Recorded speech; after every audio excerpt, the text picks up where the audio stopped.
2절 말씀 보면 사랑하는 자들아 우리가 지금은 하나님의 자녀지만 장래는 어떻게 될지를 아직 나타나지 않았다라고 표현하고 있죠. 오늘 말씀의 제목 한번 고백합시다. 지금과 장래 사이의 성도의 삶. 지금과 장래 사이의 성도의 삶. 지금과 장래 사이. 이것을 지금은 혹은 아직은, 이미와 아직 사이의 긴장 관계 속에서 우리는 살아간다. 이미 already 그러나 not yet. 그래서 우리는 보통 already not yet, 이미 그러나 아직은 이라는 그 사이 속에서 우리가 긴장감을 가지고 살아간대요.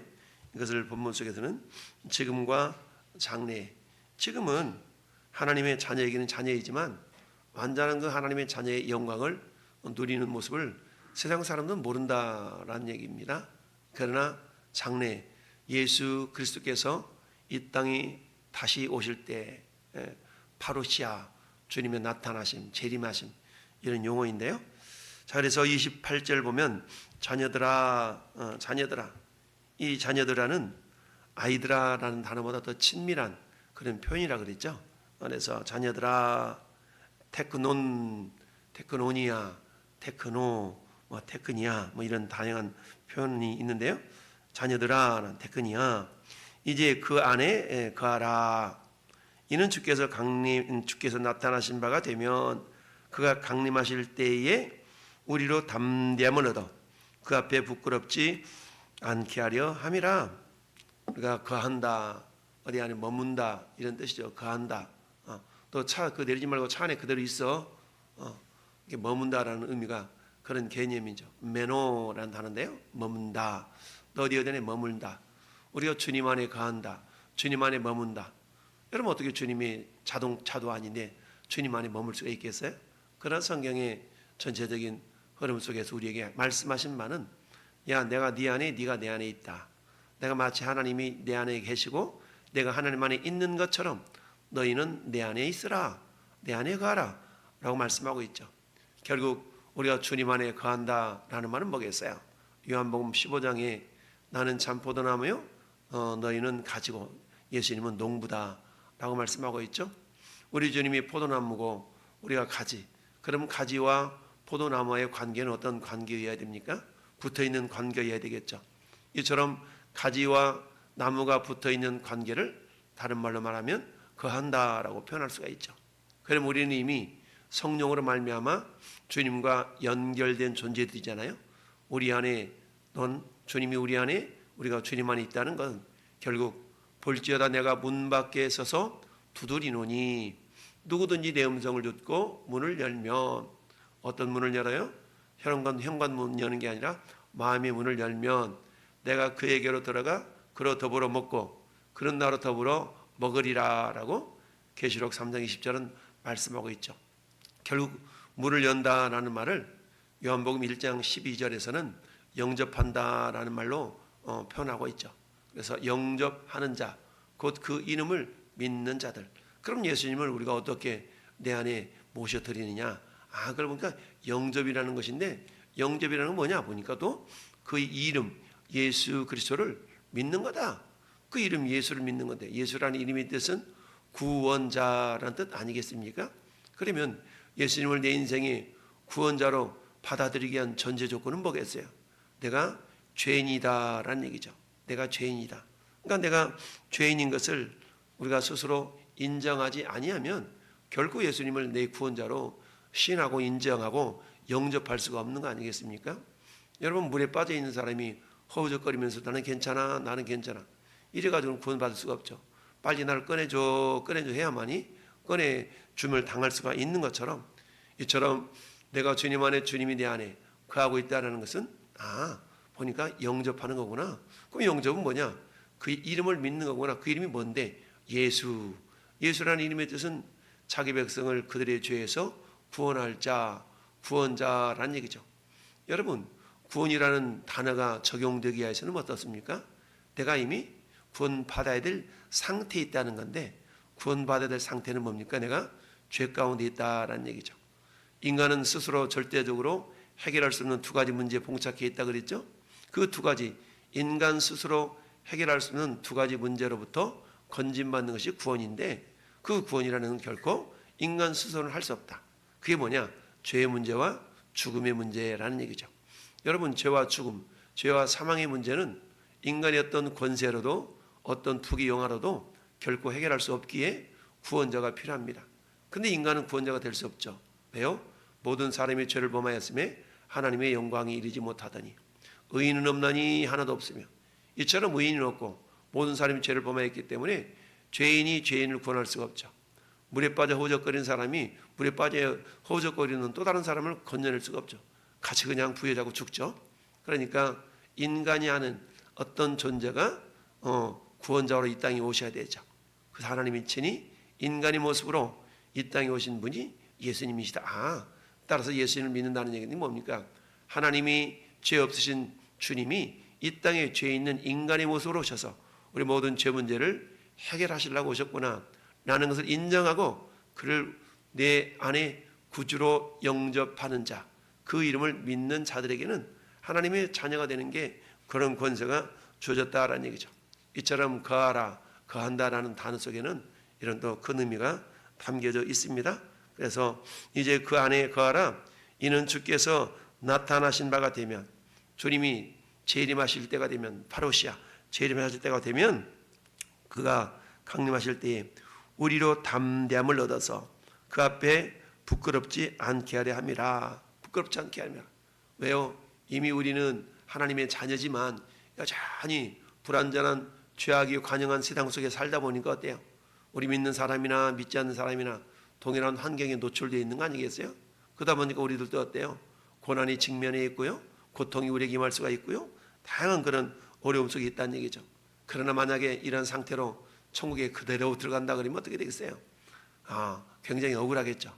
그러나 주님이 이 땅에 오셔서 우리와 함께 하시고 우리 안에 거하시고 우리는 주님 안에 거하면서 우리 주님께 우리를 이루하시고 우리에게 힘을 주시고 인내할 수 있는 능력을 주시는 거 아니겠습니까? 그래서 이미 우리는 하나님이 우리를 구원하셔서 하나님의 자녀라는 권세를 가지고 있지만 그래도 아직은 우리 주님처럼 완전한 영광의 모습으로 변화되지는 않았다라는 얘기예요. 그래서 너희가 그가 의로우신 줄을 알면, 예수님은 의로우신 분이죠. 의로우신 줄을 알면 의를 행하는 자마다 그에게서 난 줄을 알리라. 그런데 세상은 모르잖아요.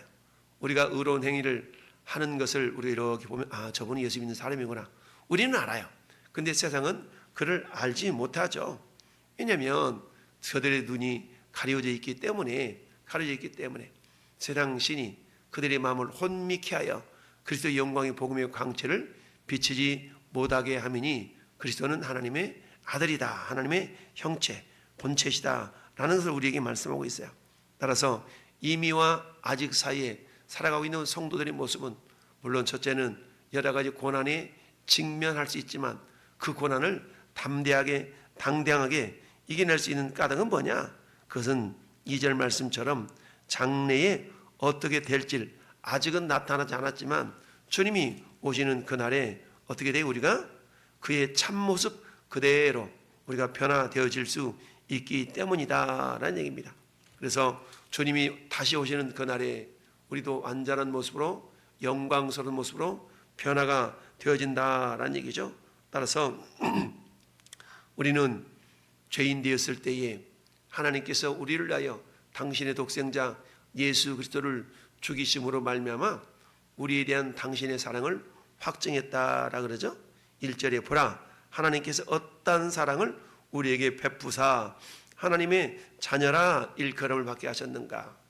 영접하는 자고 그 이름을 믿는 자들에게는 하나님의 자녀가 되는 권세를 주셨죠. 이 자녀가 28절에 이 자녀들아 할 때 그 자녀하고 같은 단어거든요. 그러니까 하나님께서는 우리를 사랑하셔서 하나님의 자녀를 삼아 주셨는데 그 사랑은 어떤 사랑이에요? 우리가 아직 죄인 되었을 때 하나님이라는 실존, 하나님의 실체를 깨닫지도 못했던 그때에 성부 하나님께서는 우리를 위하여 예수 그리스도를 이 땅에 보내시고 그리고 우리를 위하여서 그 생명을 저 십자가에서 피 흘려 죽이시면서 우리를 마귀 사단의 권세에서 건져내어서 하나님 나라로 이렇게 옮기신 거 아니겠어요? 그 사랑을 3장 1절은 어떠한 사랑을 우리에게 베푸사라고 표현하고 있어요. 그 사랑은 어떤 사랑이에요? 자기 독생자를 죽이시기까지 우리를 자녀 삼으신 그 사랑입니다. 자, 그래서 베푸사 하나님의 자녀라 일컬음을 받게 하셨는가?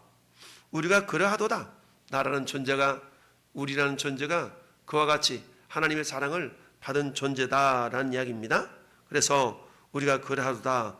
그러므로 세상이 우리를 알지 못하면 그를 알지 못함이라. 여러분, 우리는 알잖아요. 하나님의 사랑이 어떻게 우리를 하나님의 자녀로 삼아 주시는가를 알고 있고 믿고 있고 그런 존재들이지만 세상 사람들이 바라볼 때는 어때요? 그걸 알지 못하죠. 여전히 우리는 여러 가지 환난 속에서 어려움 속에 있을 때에도 어때요? 세상 사람들은 야, 너 예수 믿으면 잘 된다며. 그 잘됨이라는 개념이 세상적인 잘됨으로만 인식을 하게 되죠. 그러다 보니까 야, 너 예수 믿어 잘 된 게 뭐야? 네가 나처럼 돈을 많이 벌어, 나처럼 출세를 했어, 나처럼 부자야, 막 이렇게 따지고 들 때가 있죠. 그러나 자녀의 권세라는 것은 그런 부분만을 의미하는 것이 아니라 영원한 나라, 이 땅에서 인생은 오래 살아야 100년인데 영원한 삶은 그야말로 영원하지 않습니까? 영원한 삶은 어떤 삶이에요? 주님과 같은 모양으로 누리는 영광이죠. 여러분, 빌립보서 3장 20절 21절에서 사도 바울이 그렇게 고백하고 있습니다. 우리의 시민권은 어디 있다? 하늘에 있다. 우리의 시민권은 하늘에 있는지라 거기로부터 구원하는 자 주 곧 예수 그리스도를 기다리노니. 우리가 어디서 기다려? 하늘에서 기다리는데 왜요?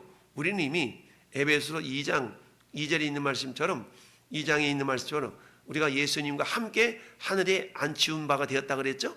그러니까 우리 신분적으로는 이미 하늘에 앉히운 자가 되었어요. 그러니까 그 신분적으로는 하늘에 앉히운 바가 되었지만 여전히 우리 육체는 이 땅에 살고 있잖아요. 그러니까 어떻게 해요? 야, 빨리 이 육체가 벗었으면 좋겠다. 왜? 그러면 부활의 몸으로 주님 앞에 올라갈 그날이 있기 때문에 그렇죠. 그래서 앉히운 바가 되었기 때문에 빌립보 3장 21절에 그는 만물을 자기에게 복종하게 하시는 자의 역사로 우리의 낮은 몸을 자기의 영광의 몸의 형체와 같이 변하게 하시리라. 결국 주님의 영광스러운 몸의 모습처럼 우리도 변화될 날이 분명히 있다라는 얘기입니다. 주님이 오시기 전에 우리가 죽으면 우리는 부활할 것이고 주님이 오실 때에 우리가 그때도 살아있으면 우리는 변화되는 겁니다. 그러니까 부활과 변화가 믿는 자들 앞에 이렇게 기다리고 있죠. 그래서 하나님 나라에 들어갈 몸은 이 몸뚱아리가 아니죠. 첫째는 변화된 몸이요, 둘째는 부활의 몸이죠. 그래서 주님의 몸처럼 변화되어진 영광스러운 몸으로 주님 앞에 나갈 날이 우리에겐 반드시 있다라는 얘기입니다. 이런 모습을 우리에게 자녀되는 권세로 주신 것이죠. 그림도 불구하고 우리는 어때요? 이미 우리는 그런 권세가 있지만 아직은, 그래서 이미와 아직 사이에 이것을 지금과 장래라는 말로 또 표현하고 있죠. 그 사이에 우리는 살아가고 있습니다. 그러니까 어때요? 장래에 우리에게 주어질 영광을 바라보면서 우리가 해야 될 일이 뭡니까? 첫째는 인내하는 것이죠. 인내하고. 근데 어떻게 인내할 수가 있어요? 장래에 대한 소망이 있기 때문에 3절 말씀처럼 주를 향하여 이 소망을 가진 자마다 소망이 있기 때문에 어때요? 첫째 우리가 인내할 수 있는 겁니다. 여러분 로마서 8장에 현재 권한은 장차 우리에게 임할 영광과 비교할 수 없도다 라고 말씀하고 있습니다. 현재 권한, 예수 믿는 자라고 해서 권한이 없는 게 아니죠. 권한이 있지만 그러나 그 권한을 우리가 인내할 수 있는 까닭은 뭐냐? 우리 주님처럼 변화될 그 영광의 날이 있기 때문에 우리는 인내할 수가 있다는 얘기죠. 여러분 no cross no crown, 권한 없는 십자가의 영광은 없다 라는 말이 있는 것처럼, 그래서 로마서 8장 17절은 자녀이면 또한 상속자, 하나님의 상속자요 그리스도와 함께한 상속자이니 우리가 그와 함께 영광을 받기 위하여 고난도 함께 받아야 할 것이니라.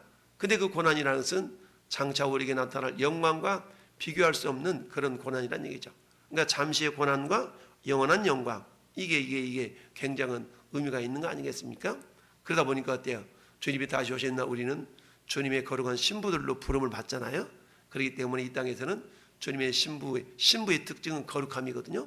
그래서 3절은 우리에게 그렇게 말씀하고 있어요. 이 소망을 가진 자마다 그의 깨끗하심과 같이 자기를 깨끗하게 하느니라. 여러분, 우리는 이미 주님 말씀으로, 말씀과 기도로 거룩하여지고 주님의 보혈의 말씀으로 깨끗해졌고, 그러나 여전히 어때요? 이 세상이 불완전하고 죄악된 세상이기 때문에 우리 여전히 더럽혀질 수 있는 그런 불완전한 존재라는 얘기입니다. 그러나 신분적으로는 완전한 존재이기에 불완전한 몸을 우리가 한 걸음 한 걸음 주님을 향해 나아가는 성화의 과정을 우리가 밟아가는 것이죠. 그래서 마침내 주님 앞에 서는 그날에 주님처럼 영광스러운 모습으로 우리가 변화될 날이 반드시 있다라는 얘기입니다. 그래서 사도 바울은 고린도후서 7장 1절에도 이렇게 말씀하고 있습니다. 그런즉 사랑하는 자들아, 이 약속을 가진 우리는, 그 약속이 어떤 약속일까요? 영원한 나라에 우리가 주님과 함께 영원히 살 그 약속, 우리가 주님과 함께 영광스럽게 변화될 그 약속, 그 약속을 가진 자마다 하나님을 두려워하는 가운데서 거룩함을 온전히 이루어 육과 영의 온갖 더러운 것에서 자신을 깨끗하게 하자. 여러분, 결혼식 날 신부가 하얀 드레스를 입은 그 이유는 왜 그래요? 강하고 신부는 거룩한 존재요, 깨끗한 존재임을 드러내는 거 아니겠습니까? 마지막 날 주님이 이 땅에 재림하신 그날에 전에 여러분들도 예수 그리스도의 거룩한 신부들로 주님의 영광스러움에 함께 참여하는 자가 되기 위해서는 이미 우리는 하나님의 영광스러운 자녀이지만 여전히 우리는 불완전한 모습으로 살아갑니다. 그러나 이미 그 마지막 날 이미 우리는 그런 존재이지만 아직은 그런 그 긴장 사이에서 살아가고 있습니다. 그래서 우리는 지금은 하나님의 자녀이지만 그러나 장래에 그 영광스러움을 누리기까지는 인내와 그리고 소망과 그리고 거룩함이라는 그런 요소 가운데 우리가 살아가게 된다라는 얘기를 우리가 기억하면서 오늘 한 날도 다시 오실 주님을 기대하며 기다리며 살아가는 날들 동안에 하나님의 그 영광을 오늘도 전하며 증거하며 자랑하는 복된 인생들이 되기를 예수님의 이름으로 축원합니다. 아멘. 살아계신